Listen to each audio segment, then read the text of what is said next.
नमस्कार मित्रों, eleven classes के यूट्यूब प्लेटफॉर्म पे आपका बहुत बहुत स्वागत है। मेरा नाम विवेक है। हम करेंट अफेयर्स के सेगमेंट के साथ उपस्थित होते हैं। हमने यह दूसरा सेगमेंट प्रारंभ किया है। पहले सेगमेंट में हमने इन्वायरमेंट एंड इकोलॉजी के बेहतरीन टॉपिकों को पढ़ा और उस पर आधारित प्रश्नों को भी हमने देखा। दूसरा सेगमेंट प्रारंभ हुआ है नेशनल इशू से जुड़ा हुआ, नेशनल टॉपिक है, राष्ट्रीय घटनाक्रम है।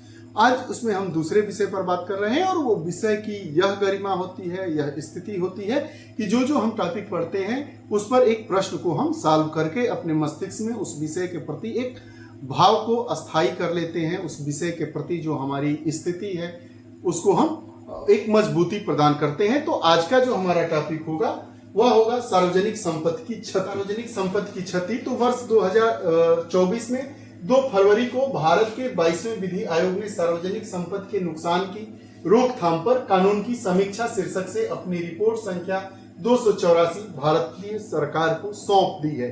पूछा जाता है कि जो इस पर आधारित है, सार्वजनिक संपत्ति की क्षति की रोकथाम पर जो कानून बना है उस पर जो रिपोर्ट आई है वह कौन सी रिपोर्ट है? 284 किसको सौंप दी गई है? भारत सरकार को सौंप दी गई है। किसने सौंपा है? तो 22वें विधि आयोग के द्वारा। बात खत्म। 2007 में सुप्रीम कोर्ट ने विभिन्न उदाहरणों का स्वतः संज्ञान लिया जहां सार्वजनिक और निजी संपत्तियों को बड़े पैमाने पर नष्ट किया गया था। पूर्व न्यायाधीश सुप्रीम कोर्ट के थे, उनका न्यायमूर्ति केटी थॉमस और वरिष्ठ वकील फली नरीमन की अध्यक्षता में 2 समितियों का गठन किया गया था। वर्ष 2009 में सुप्रीम कोर्ट ने 2 विशेषज्ञ समितियों की सिफारिशों को स्वीकार करते हुए दिशा निर्देश जारी किए थे।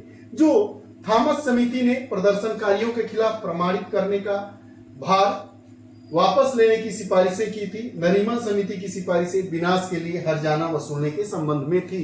जो सरकारी संपत्तियों का विनाश किया जाता है उसके लिए हर्जाना वसूलने की जो सिफारिश की गई थी वह नरीमन समिति के द्वारा किया गया था और जो एक थॉमस समिति बनी थी उसने भी एक अपनी सिफारिश दी थी, उसको भी सरकार के द्वारा लागू कर दिया गया था।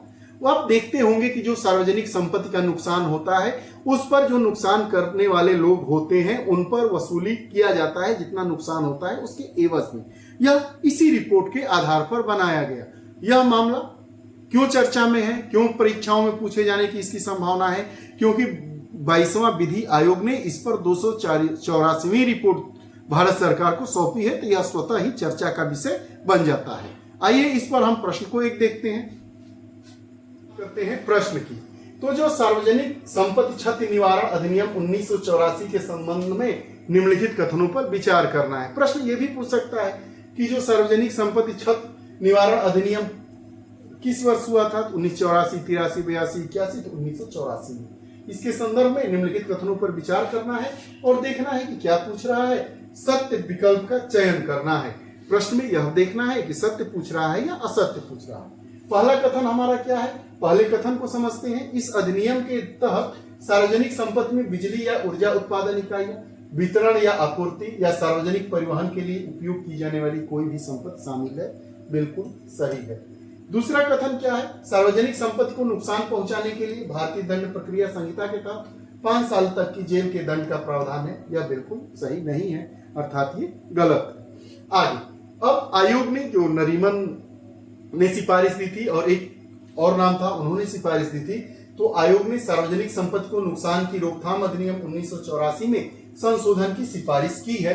यह भी सही है। तो हमारा कथन कौन कौन सा सही है? कथन 1 और 3। तो विकल्प की तरफ हम आगे बढ़ते हैं। तो केवल 1, 3, केवल 1, 2, केवल 2, 3, केवल 1, 2, 3, तो हमारा विकल्प A सही हुआ। ये रहा सार्वजनिक संपत्ति से जुड़ा हुआ जो करेंट अफेयर्स का टॉपिक था, इससे संबंधित एक प्रश्न। आपको हमारा वीडियो सेशन कैसा लगा कमेंट बॉक्स में जरूर बताइएगा। अगर आप हमारे चैनल से नहीं जुड़े हैं तो कृपया चैनल से जुड़िए, बेल आइकन का बटन दबाइए ताकि जो भी वीडियोस आए उसका नोटिफिकेशन आप तक पहुंचे और आप उसका लाभ उठा सके। बहुत बहुत धन्यवाद। नमस्कार।